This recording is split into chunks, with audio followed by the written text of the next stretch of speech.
Dito na naman tayo sa episode ng ating podcast which is Self-Talk with Ken Ken Somera. Whew, grabe. Ito siguro yung missing episode number 7. Alam ko may episode 9, 10, pero nireserve ko tong episode 7 na to because parang ang title nito is Kamusta Kaibigan. It's also a good time para kamustahin din yung sarili ko. Let's talk about some topics that hindi ko masyado binigyan pansin for the past like months na din. Nung huli ako nag-record na tong podcast na to eh. And simulan muna natin with nasan nga ba ako ngayon? A lot of things on my mind. Una, medyo magulo yung sa Middle East. Ang daming nangyayari in regards to, sa market. Parang sobrang sa mga nagtitrade dyan, gets nyo yung nangyayari. Parang sobrang gulo. Sobrang gulo. And there are lots of friends na nasa Middle East din na apektado nitong gera. For example, yeah. Medyo lalo lumalakas yung tension. And as of now, by recording this, kahit nag-announce ng ceasefire, minutes ago lang, nagkaroon na naman ng bombahan na naman. So, na-break na yung ceasefire. So, siguro, yun yung mga nasa isip natin kasi syempre, di natin matatanggal yun eh dahil we have to also be concerned about what's going on sa paligid natin because it would affect us. Dahil syempre, uh, way of living natin, apektado yung gas. Tataas lahat ng prices na yan. Susunod, ang dami ng ibang mga gamit ang tataas because tumaas yung presyo ng gas. Tataas na naman yung pagkain. Diba? So, what the fuck? Diba? Ang daming nangyayari. So, syempre, ito, naglagay ako ng list, sinulat ko dito sa papel ko kung ano yung mga gusto kong i-discuss dito sa episode number 7 bago ko i-upload din naman to sa Spotify and sa YouTube. I decided to go live on Facebook and to do this siguro continuously so that mapush ko rin yung sarili ko to be accountable and to actually take action dun sa mga bagay na talagang gusto kong gawin. Oh. So, this is an open letter to myself. Ito sinulat ko lang dito, open letter to myself that, teka, what are the thoughts that have been going to through my mind for the past like months ba? And it was about what I've been doing as a coach. Ano nga ba yung ginagawa ko as a coach and ano ba yung mga current na problems na I get to work with my clients. Number one, nakikita ko most of my clients have a concern with communication. That's one. Speaking up, talking to like mga tao na feel nila sobrang mataas sa kanila. So hindi nila masyado makapag-build ng relationship or makapag-build ng rapport. Nahirapan sila with that. Ano pa? Maliban sa communication, I still believe that confidence also plays a big key here. Pero kung babalikan niyo yung mga episodes na tong podcast na to, I discussed about confidence, I think episode 3. Hindi ko sure. Pwede pa natin i-breakdown yon mga concepts na yon siguro moving forward. Kung marami kayong tanong regarding that, pwede naman natin i-breakdown yon. Pwede natin pag-usapan. Pero siguro for now, I'm just running thoughts in my head. Ano pa? Relationships. So from people who have like broken up, people who are like getting to feel lonely, people who feel like they need to find love. Um, yun mga topics na yun. Finding love by themselves is also a topic. Nagiging challenge for a lot of people, since sakto naman sa podcast, nagiging challenge for a lot of people to actually love themselves first. Kung minsan mas nauuna pa na ma-love nila yung ibang tao kaysa sa ma-love nila yung sarili nila. Di ba? But the question I have for those who are listening, do you love yourself?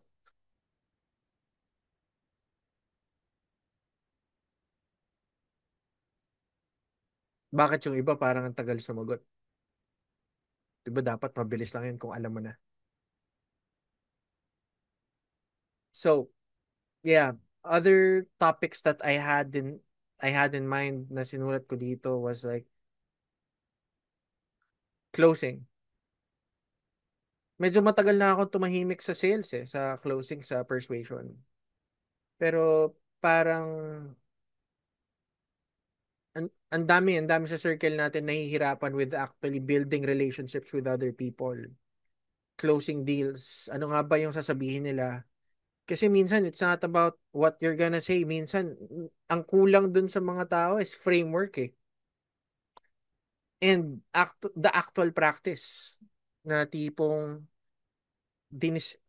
are you closing on a daily basis? Ilang interview na ba yung pinasukan mo? Ilang interview na ba yung um discovery calls? Ilang discovery calls na ba yung ginawa mo? And you instantly expect that you're you should be an expert already within the first try. May mga taong talented, 'di ba? Or kung titingnan mo, meron na mga videos na nandyan. Meron na mga nagtuturo niyan, mga coaches, mga YouTube videos, even sa TikTok na nagtuturo na how to do discovery calls, how to win interviews, how to close clients. Meron na right?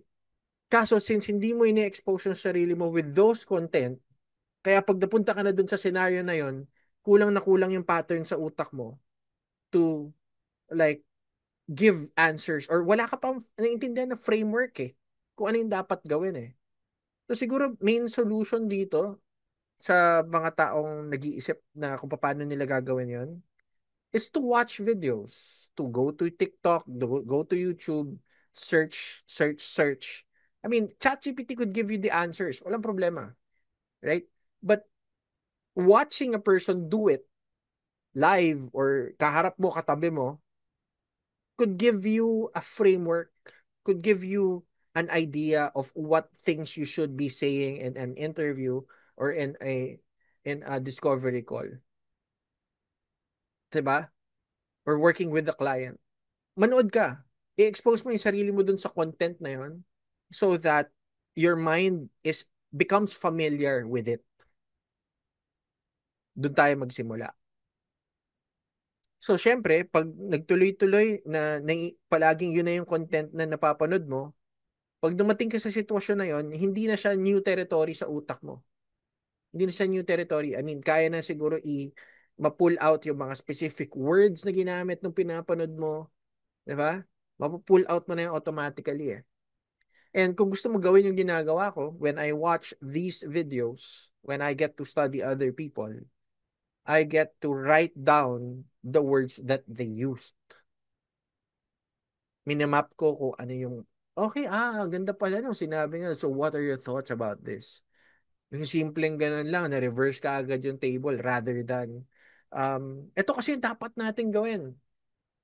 Kesa sa, ikaw, what are your thoughts about this? Tapos narinig mo na yung thoughts ng isa, you could just ride the thought na sinabi niya or you could, teka lang, tignan kaya natin kung ganito yung ginawa nating approach, maybe this, the output would change. Tsaka ka pwede mag-interject. Kasi ngayon, kung alam mo na yung nandun sa utak ng kabila, ng kausap mo, tapos pareho naman kayo, you could ride that and build rapport.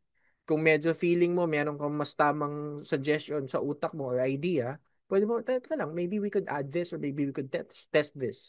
Para hindi ganun ka-intrusive na nagpo-push ka talaga ng idea. Pwede rin.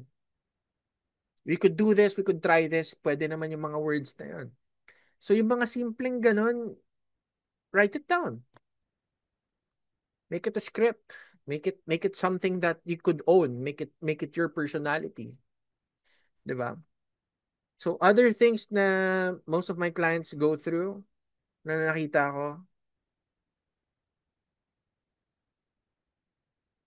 confidence. They want to learn more about, like, yan, hypnosis. Yung mga dark stuff na, yung mga, paano ba gawin to? Gusto ko matuto mag ganito. Gusto ko ganito, ganun. Yeah, there's fascination with the dark stuff. Yeah. Pero again, um, I do still firmly believe that you should learn this stuff. You should. Bakit? Ba't hindi? Kung ginagamit na sa'yo ng mga tao sa paligid mo yun, tapos ikaw wala kang alam, ano? Eh di sa'yo lang palagi magagamit yon. Tapos sasabihin mo, gaslighted ako, na-manipulate ako. There's a point na nandyan na yan, tinuturo na yan sa labas ngayon.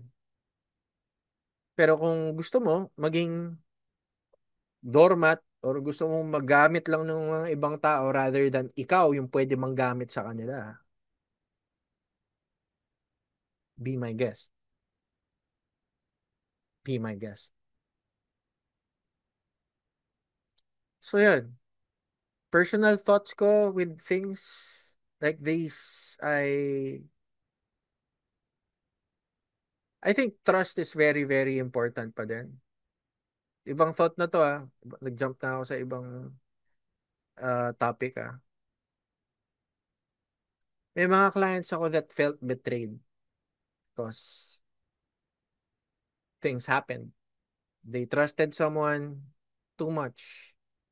They some have built people, mentored people just so that nung lumaki na, boom, betray pa sila. That's how it is. That's how it is. That happens. That happens.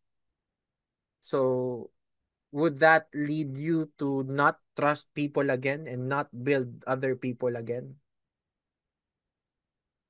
All I could say is pwedeng secluded lang yun na situation. Maybe you trained the person to be like that or you failed as a mentor to qualify the right person. Di ba minsan as a mentor, isa sa mga goals mo is yung mini-mentoran mo to be better than you? Hmm. Yeah. That makes sense, right? Yeah. Pero again, nagko-conflict yun dun sa isang rule ni Robert Greene. Never outshine the master. What does happen when the student outshines the master? Yeah, I do think where there's ego with it, medyo troublesome yan. But kung sa simula pa lang the intention of the master is to ensure that the student will become better than the master, then that changes things. Isn't one of the goals ng isang master, probably, I don't want to generalize, pero isn't goal din ng isang master is to let the student learn on his or her own. Yeah. May betrayal din ng friends. Betrayal ng friends, siguro, you could trust your friend for a long, long time, but again, situations do change, people do change. When a person is given a choice, they might not choose you.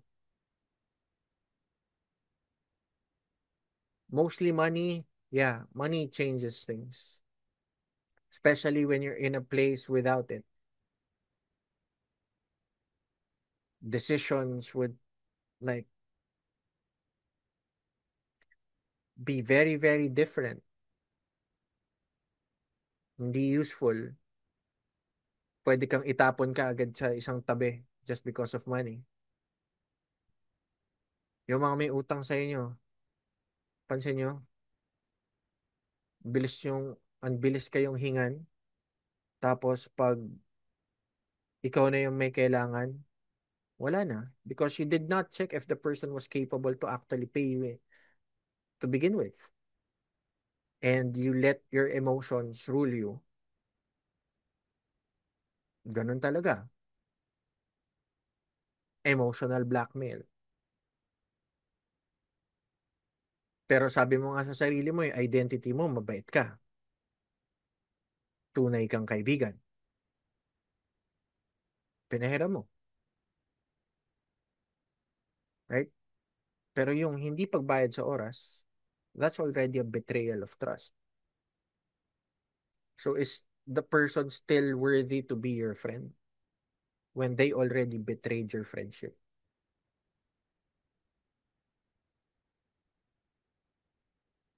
I don't know. Other things, ito, pushing myself to record this shit. Yeah, oh, yeah. Thank you dun sa mga sumusuporta sa podcast na to ng self-talk. It's been a while. It's been a while. I do think prioritize ko si Inside the Mind for a couple of episodes. So, pero itong si self-talk, ano to eh, malapit sa puso ko to eh. I mean, this is an avenue to like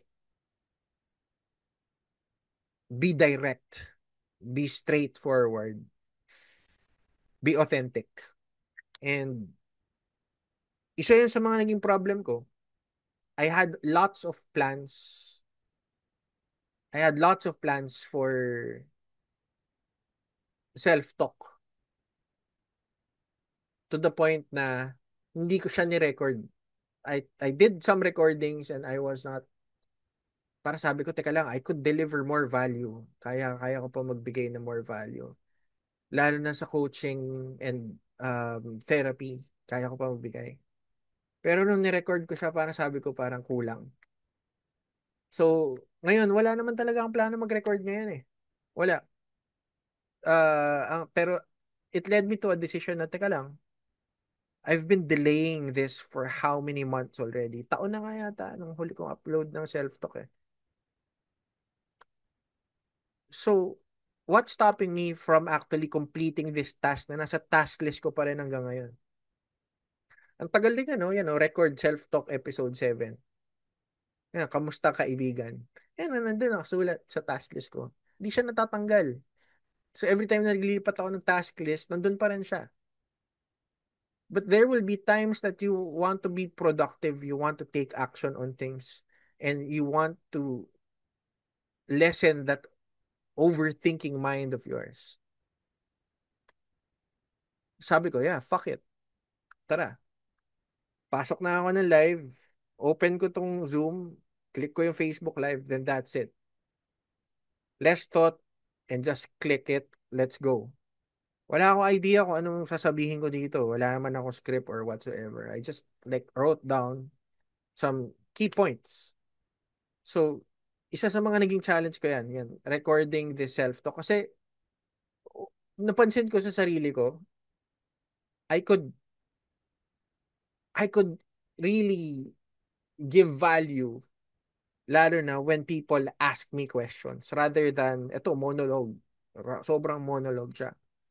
So, when I get questions from other people, tumatakbo yung utak ko, my mind focuses on solutions and coming from experiences from myself and other people, I could come up with solutions that you've never thought of. Solutions that would sound very, very logical and less emotional. That could help you actually take action and push yourself to the next level. Kaya pinapakatawanan ko yan eh, yung I'm gonna focus on optimization clients rather than repair clients. Most of my clients ngayon are focused on I want to be better, I want to be the best, I want to be more dito, I want to be more productive. It's not because kinukuha ko sila because kaya ko. One of the main reasons kung bakit I align myself with these clients is because when I work with them, I get to also get energy from them to continue this path of like coaching. Pwede kang tamarin eh. Pero kung may mga tao na gusto magbago tapos yun yung mga taong kausap mo palagi, you also get pushed to do more, to be better. So, katulad ng sinabi ko sa mga previous episodes ko, and makikita nyo naman sa mga post ko eh, nuulit ko yan, yung concept na yan, that when you surround yourself with specific people, you get influenced by them. You get influenced by them. So, if you get to, yung mga taong kasama mo sa bahay is very, like, demotivated with things, you have to control that. You have to find people that would be on a different frequency, a different wavelength.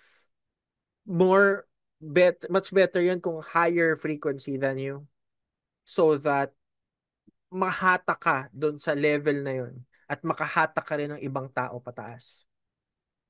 Not every day nandun ka sa high frequency, and that's the main thing. Most people would think that dapat nandun ka palagi sa high frequency, high energy, high confidence level. Yeah, fuck that, 'di ba? Fuck that talaga. Kasi I mean, there will be days even yung pinakamagagaling niyong coaches would feel down. But they have to mask it so that hindi nyo maramdaman kayo yung mga clients, hindi nyo rin maramdaman yun kasi humuhugot nga kayo ng lakas nyo dun sa mga coaches nyo eh. Sa mga mentors nyo eh. Tapos pagkausap mo yung mentor mo, ganun. So, mapapansin mo, may mga coaches din talaga mag-shut ng door nila because, teka lang, I'm not feeling well, maybe we could reschedule on a different day. Sabi ko nga, I don't take more than 3 calls per day. Bakit? Mainly hindi na siya masaya. Hindi na siya masaya.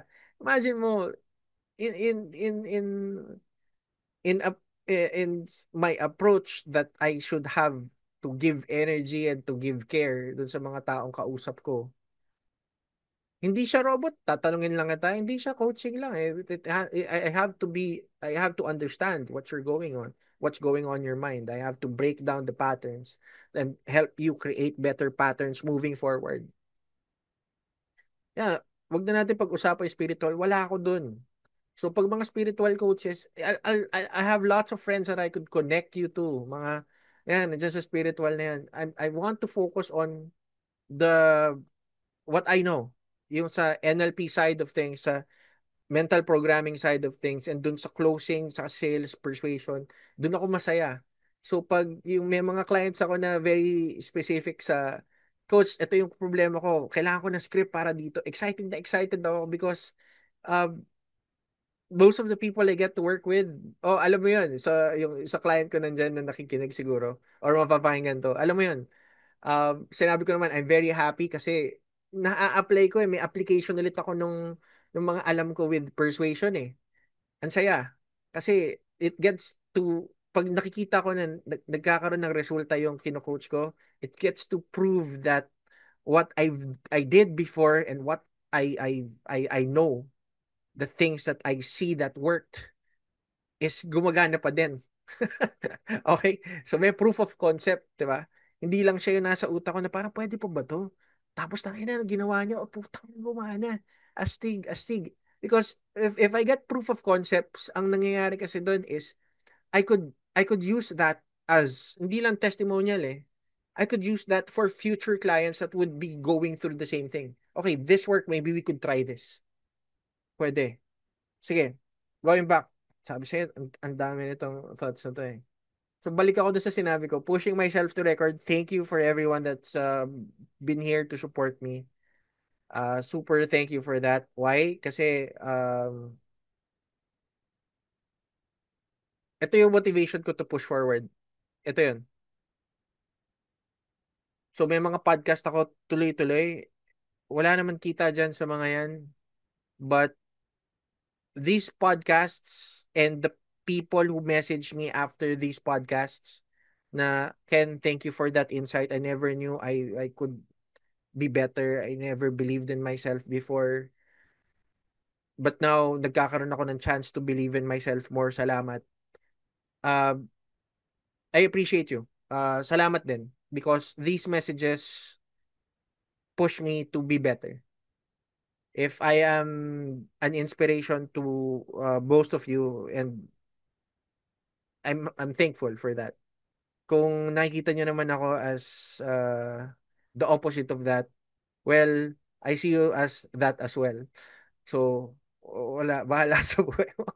I want to focus more on the people that actually support me and are there. Kasi naniniwala ako dun sa you have the power to actually control what you put attention to. And again, I'm happy for that. Happy for that. So pag-push ko ng record kanina, I just cleared my mind. Ilang. Ang isang technique na ginagawa ko ngayon is when I catch myself uh, in a rut na wala akong masyado ginagawa. Ang tawag ko doon sa technique na yun is basically 1, 2, 3. 1, 2, 3. Kasi magiging aware ka na parang, teka lang, may kailangan akong gawin, pero ba't di ko pa rin siya ginagawa? 1, 2, 3. 1, 2, 3. 1, 2, 3. Fuck this. 1, 2, 3. Okay, go. Minsan, tatayo na lang ako out of biglaan kasi na-count ko na yung sarili ko ng 1, 2, 3. Minsan, it takes just 1, 2, 3, tayo na. But sometimes, it takes like a couple of 1, 2, 3, hindi pa rin ako tumatayo. Pag inabot na ako ng 5 beses na 1, 2, 3, hindi pa ako tumatayo, ibig sabihin nun, I think I just need to rest, or I just need, wala ako sa mood talaga. Hindi ko na muna siya gagawin. And find the right time kung kailan ko talaga dapat siya gawin. Or delegate it na. Okay? Um, I want to talk about what worked. Ito, patapos na ako dito sa episode na to. What worked for me for the past like months? Number one is writing things down. I there are lots of times na I pushed off some tasks, and pero when I write things down and every day nagfo-forward lang yung mga sinusulat ko na yan. Kasi sulat ako today ng task. Tapos bukas iba na naman yung task ko. Susulat ko siya ulit. May time din na tulad nito, mako-cross out ko na siya sa list ko. Again, inuulit ko ilang months na to nandito sa task list ko to record episode number 7 ng Self-Talk. Ngayon, hawak ko yung ballpen na to, and I have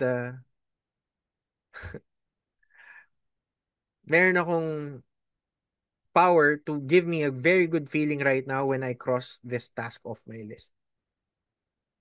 And I want to make sure that I'm not just crossing it out of my list. I want to make sure that when I cross it out, it's a very good feeling that I'm getting to push me. Kasi yun na, pag may good feeling na na-reward ka dun sa task na yun na mayroon kang ginawa, tapos after, you're now motivated to cross out other hard tasks na hindi mo ginagawa. Tapos it could also lead you to asking yourself, tang ina, ba't nga ba hindi ko siya ginawa in the first place? Kung ganito lang naman pala kadali yun, ikiklik ko lang yung record tapos magsasalita ako eh. Wala naman na akong pakialam kung ano sabihin ng ibang tao dyan eh. Bakit? Ang main na pakialam mo, sabi ko nga sa kino-coach ko ng isang araw, it's kung how do you get instant confidence? Sabi ko, tang ina mo kasi eh. Nakafocus ka masyado dun sa sarili mo. You've been thinking a lot about what would happen pag nagkamali ka, what would happen if hindi mo naalala yung sinasabi mo na wala ka sa thought. Tayo na, buong conversation na to, ito, kaya nga yung monologue na wala ako palagi sa thought eh. Ang daming beses na nakalimutan ko na, nasan ako, nagsasalita lang ako. Pero yun nga yung concept eh.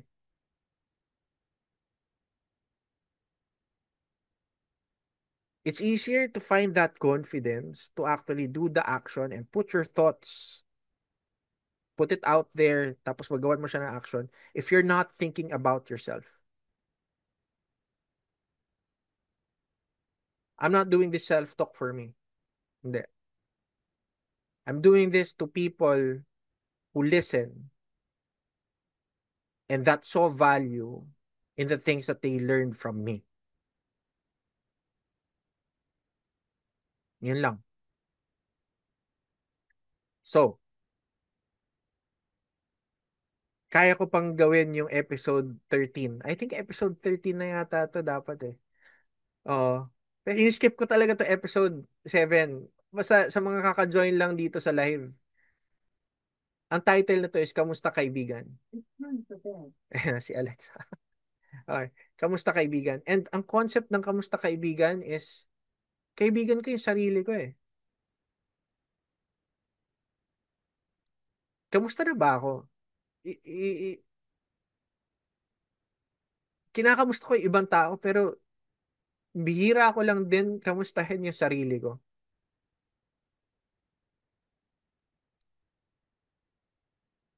And life's been good. Life's been good. The trips, the support from my wife, support from family, support from friends, support from my clients. Life's been good. And wala na, enjoy ko lang yung buhay ko eh. Parang things just go my way. Pero bakit? Did I work for it? Do I deserve it? Yeah.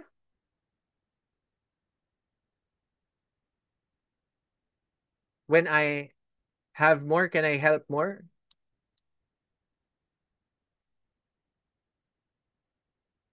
And connecting thought to that, sabi, going back to a training na pinapanood ko ng isang araw, actually, training din namin yung pinapanood ko eh.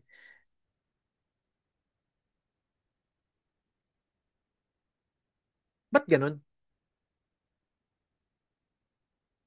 May mga, may mga coaches, may mga therapists kasi, I mean, trabaho yan eh. They're not in a state of mind to actually work with clients, pero kailangan nilang gawin. So, instead of maayos yung client, minsan lalo lang gumulo yung sa utak ng client.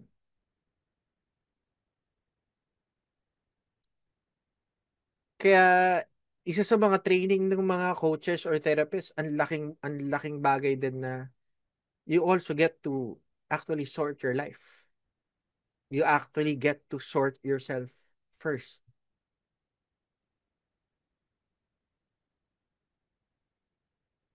And that reminds me that ganun, if I have to put it into like a rule for myself that when I'm not optimal, sabi ko nga kanina, there are days that hindi talaga optimal.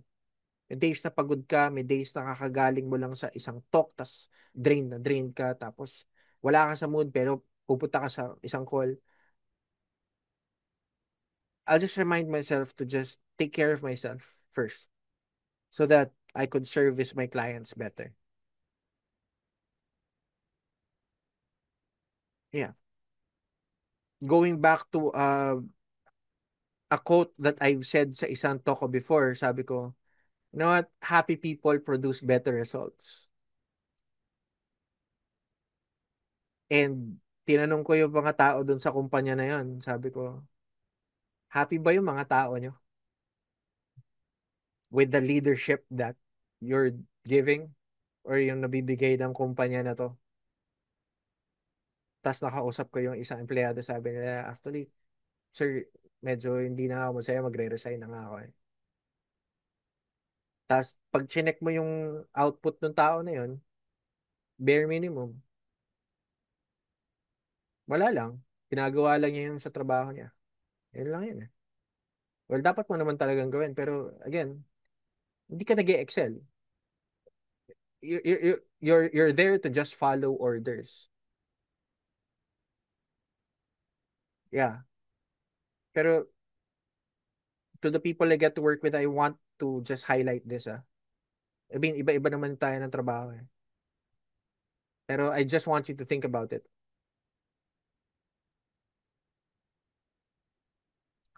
What if, what if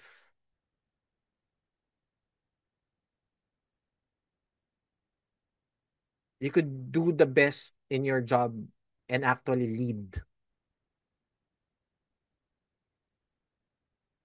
rather than follow, you could innovate. Rather than follow, you could be more efficient. Rather than follow, you could create your own systems to make things flow faster. Rather than follow, you could make suggestions so that your leader could do better. Rather than follow, you could give feedback for the betterment of everyone.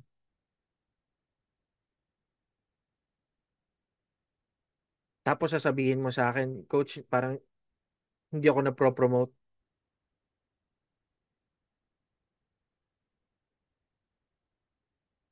Bakit sino ka ba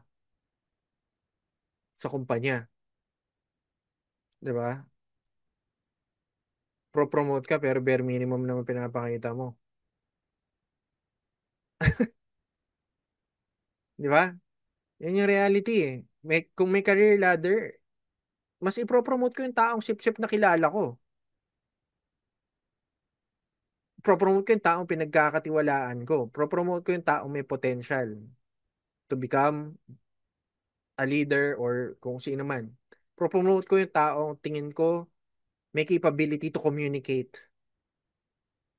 Now, if you were to position yourself as the person who would decide kung sino yung mapropromote sa hindi, wouldn't you think the same way?